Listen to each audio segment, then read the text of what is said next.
2020, 2024, sampai tahun 2026. Berapa ratus juta kalian disogok, makanya kalian bisa diam. Kok tega banget kalian itu? Perempuan umur 15 tahun, 12 tahun, 13 tahun, 15 tahun ditusukin seperti itu pakai kelaminnya. Tega banget sih kalian polisi-polisi, ini kerjanya apa sih kalian itu? Kenapa bisa diam dari tahun 2020 sampai tahun 2026? Kalau dari tahun 2020 udah ada kasus seperti itu dengan oknum kiai ini, sampai tahun 2020 udah berapa ratus orang ditidurin? Saya nggak terima kinerja kalian sebagai polisi. Bagaimana sih sebenarnya? Masa ada laporan dari tahun 2020 sampai tahun 2026? Kalau nggak viral seperti ini, kalian nggak bakal angkat kasus ini, nggak? Yakin saya. Kasihan sekali ibu yang melahirkan anak-anak itu, tahu nggak? Kasihan sekali. Ditusukin sama kurang ajar ini dengan kelaminnya bangsat ini. Harusnya ini dikebiri. Harusnya diputus kelaminnya binatang ini. Di balik tembok pesantren yang seharusnya menjadi tempat menimba ilmu dan menjaga akhlak, tersimpan kisah yang membuat banyak orang sulit percaya. Di sebuah pondok di Pati, seorang kiai yang dihormati diduga justru memanfaatkan wibawanya untuk mengendalikan para santriwati. Bukan satu atau dua korban, jumlahnya disebut mencapai puluhan. Yang paling membuat publik merinding, modusnya bukan kekerasan terang-terangan, melainkan perlahan, lewat doktrin, lewat rasa takut, lewat kalimat-kalimat yang dibungkus agama. Korban disebut diminta patuh demi keberkahan. Ada yang takut dikeluarkan dari pesantren, ada yang memilih diam karena merasa tidak punya tempat pulang. Sebagian bahkan berasal dari keluarga tidak mampu dan yatim piatu. Kasus ini sebenarnya disebut sudah muncul sejak 2024. Namun prosesnya berjalan lambat. Baru setelah desakan warga dan sorotan publik membesar, penyelidikan kembali bergerak. Ketika kabar itu menyebar, suasana di sekitar pondok berubah tegang. Massa berdatangan, spanduk kecaman terbentang, warga menuntut keadilan ditegakkan. Di media sosial, kemarahan publik pun meledak. Banyak yang mempertanyakan bagaimana sosok yang dianggap tokoh agama bisa diduga melakukan hal sekeji itu selama bertahun-tahun tanpa terungkap. Namun di balik semua sorotan itu, ada para korban yang harus memulihkan hidup mereka. Karena luka terbesar bukan hanya pada tubuh, tetapi pada rasa percaya yang hancur. Kasus ini menjadi pengingat bahwa status, gelar, dan simbol kesalehan tidak boleh membuat seseorang kebal dari hukum. Dan terkadang, kejahatan paling menyeramkan bukan datang dari orang asing, tapi dari sosok yang paling dipercaya.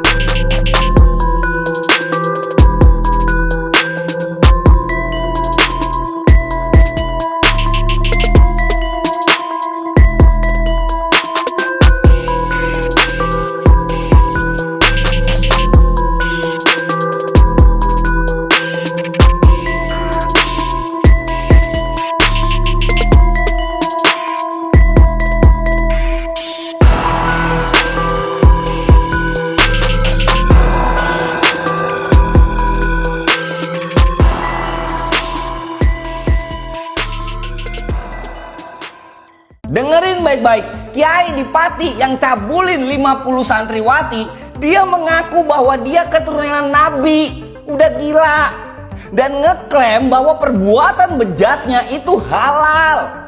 Ya Allah, dengerin ya, di luar sana itu banyak kiai yang mati-matian ngejaga harga diri pondok pesantren dan nama baik Islam. Malah lu cemarin. Lu mikir, lu jaga tuh nafsu lu. Lu mah bukan kiai bro. Lu pantasnya dipanggil kakek Sugiono. Pantas lu kalau dipanggil kakek Sugiono. Gak ada lu jiwa-jiwa kiainya kayak gitu. Agama memang menjauhkan kita dari dosa. Tapi sebagian orang berbuat dosa atas nama agama. Dan salah satunya Kiai Asari yang cabulin 50 santriwati di Pati. Gak pantas ini orang hidup. Gua nih ya, kalau gua diizinin Idul Adha tahun ini, gua pengen ngorbanin lo. Kiai Asari, pengen gua ngorbanin lo. Sapi sama kambing terlalu mulia, mendingan lo pakai golok tumpul. Nanti gua pakai golok tumpul biar lama lu menderitanya. Seneng gua kalau apa ya namanya nyiksa-nyiksa orang kayak lu. Ini definisi Walid versi Indo, bukan di TV lagi, tapi ini kehidupan nyata. Tolonglah MUI, Kemenak, ini tolong diurusin. Ini lama-lama kalau kayak gini, pondok pesantren, nama baik agama Islam juga tercemar. Gara-gara orang kayak gini nih. Heran, kejadiannya terlalu berulang lagi. Kiai di Pati cabuli 50 santriwati sampai ada yang hamil hingga disuruh menikah dengan santri lain. Salam APBN, ambil positif, buang negatif, tonton videonya sampai habis. Gue bener-bener merinding banget, gue bener-bener marah banget sama berita-berita yang kayak gini. Gue mau heran tapi gak bisa heran, mau kaget tapi gak bisa kaget. Dan kalian tahu gak lebih mirisnya lagi apa? Mayoritas dari santriwati di sana itu adalah yatim piatu. Jadi di Pati itu ada sebuah pondok pesantren, ponpes, yang kiainya atau pengurus pesantrennya itu mencabuli santriwatinya, puluhan santriwati. Dan masalahnya ternyata usut punya usut, berita yang gue baca, hal ini tuh udah terjadi dari sejak 2020. Jadi udah mulai didoktrinnya tuh dari 2020.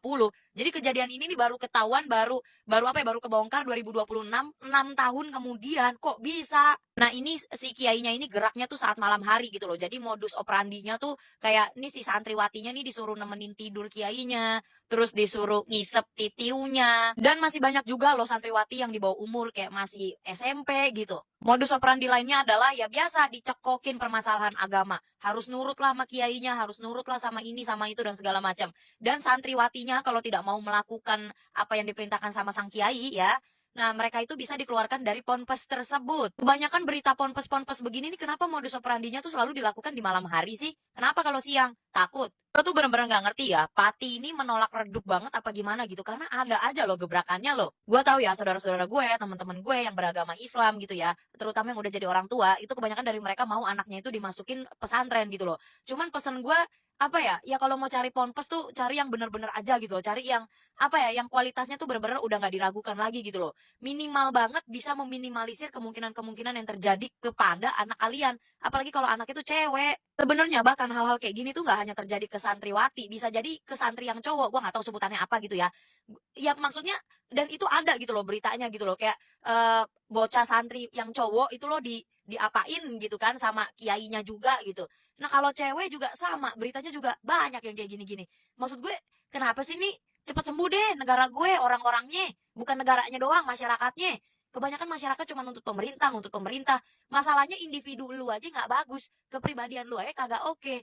Jadi, aduh, lu benerin dulu diri lu deh. Ada 50 santriwati yang dicucuk kiai ini, woy. Oknum kiai yang gila, stres satu ini ya kan. Udah tua bangka, bukannya mikirin hidup bentar lagi mati, ini enggak. Gimana caranya biar tetap tegak berdiri walaupun loyo sedikit ya kan, bisa menghamili. Iya, pengen benar saya nonjok giginya ya kan ya. Pak kiai.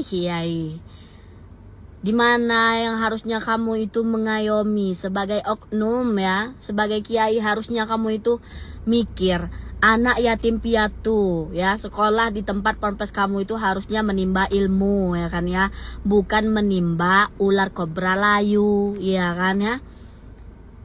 Insya Allah gak habis pikir lagi, bukannya mikirin mati amal dibawa ke alam sana, malah ini mikir gimana caranya punya anak dari santriwati. Banyak benar ya Allah, 50 woi. Tapi bravo, Polresta Pati berhasil menangkap kiai cabul satu ini ya kan ya. Oknum satu ini memang harusnya dikebiri, kalau enggak dipotel ya kan ya, bakar. Tolong ini buat yang berada di lapas ya, yang di dalam sana, tolong kerjasamanya ya kan. Tolong, tugas kalian itu harus memberi pelajaran untuk kakek satu ini. Kasih dulu salam hormat ya kan ya. Gak habis pikir saya woi. Tugas kami sebagai netizen udah berusaha memviralkan. Tugas teman-teman yang di lapas, tolong dulu beri salam hormat ya. Pengen benar saya. Emang masih tegak apa pak? Masih tegak apa kobra satu itu? Umur udah tua, jenggot udah banyak, warna putih pula. Bukannya mikirin amal ibadah yang mau dibawa, ini mikirin. Semoga lah ya, semoga pihak kepolisian bisa menegakkan hukum dengan seadil-adilnya ya kan ya. Kita nggak bisa ngejudge harus gimana. Ya udah, Alhamdulillah udah ketangkap. Yang jelas pihak sana pasti lebih mengerti harus mengapakannya. Dan ini untuk korban, untuk adik-adik semua yang telah menjadi korban. Lekas sembuh, lekas membaik. Luka tidak akan pernah hilang. Luka selalu akan membekas, bahkan mungkin akan dibawa trauma sampai mati pun. Tapi semoga Tuhan kasih jalan terbaik. Tuhan kasih kalian hidup yang lebih baik dari sebelumnya. Tuhan kasih kalian hidup jadi hidup yang lebih bermakna dari sebelumnya. Jangan pernah kalian anggap kalian sendiri, karena sejatinya korban harus selalu kita lindungi, harus selalu kita ayomi, harus selalu kita kasih semangat support yang lebih, karena memang luka itu pasti nyata pastinya guys. Dan semoga pelaku bisa dihukum dengan seadil-adilnya, dengan setimpal-timpalnya ya kan ya. Saya nggak habis pikir lagi woi, yang dimana pihak keluarga naruh santri-santri tersebut di dalam ponpes itu gunanya untuk menimba ilmu dan sebagainya, pulang dalam keadaan hamil, bahkan trauma yang luar biasa. Nggak bisa mikirin, nggak bisa ngebayangin gimana proses traumanya. Tapi semoga lagi-lagi kita doakan semua guys, semoga para korban-korban tersebut jadi orang sukses ke depannya, bisa bangkit dari keterpurukan, bisa bangkit dari luka yang benar-benar gak bisa sembuh pastinya. Ternyata benar apa yang disabdakan Rasulullah tentang akhir zaman. Salah satu di antara sabda beliau, akan datang kepada umatku tahun-tahun yang penuh dengan tipuan.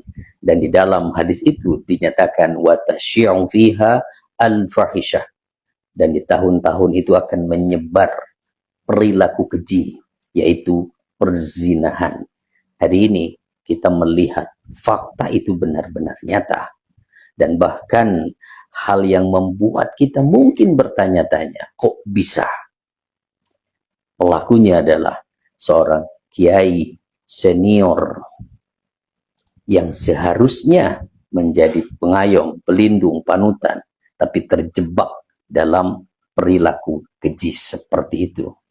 Saya jadi teringat apa yang disampaikan oleh Imam Al-Qurtubi di dalam tafsirnya ketika menjelaskan ayat ke-18 surah An-Naba, yauma yunfakhu fis-suri fatatuna afwaja. Pada hari ketika ditiup sangkakala dan kalian datang dengan berkelompok-kelompok. Nah, Imam Al-Qurtubi menjelaskan tentang berkelompok-kelompok ini, salah satu keterangannya mengutip keterangan sebuah hadis di mana Rasulullah menjelaskan nanti saat dikumpulkan umatku akan menjadi 10 golongan dalam kondisi yang berbeda-beda. Nah, salah satu di antara kondisinya adalah ada kelompok orang yang menggigit lidahnya sendiri karena lidahnya menjulur sampai ke dada serta menimbulkan aroma bau yang sangat menjijikan. Dan siapakah mereka? Mereka ini kata Rasulullah adalah para ulama yang lisan mereka, kata-kata mereka bertentangan dengan perbuatan mereka. Ya, seperti itulah. Dan ternyata hari ini itu benar-benar fakta yang kita saksikan. Tapi apapun itu yang terjadi, satu pelajaran buat kita dari peristiwa yang terjadi adalah bahwa berhati-hatilah memilih guru, dan sehormat apapun kita kepada seorang guru, tidak boleh fanatik. Karena kalau sudah fanatik, apalagi melihat memiliki kelebihan tertentu, maka apapun yang dikatakan gurunya dianggap paling benar, apapun yang dimintanya akan dituruti. Inilah yang berbahaya. Ketaatan mutlak hanya untuk Allah dan Rasulnya. Yuk selalu perbaiki iman kita agar tidak terseret fitnah akhir zaman. Semoga bermanfaat.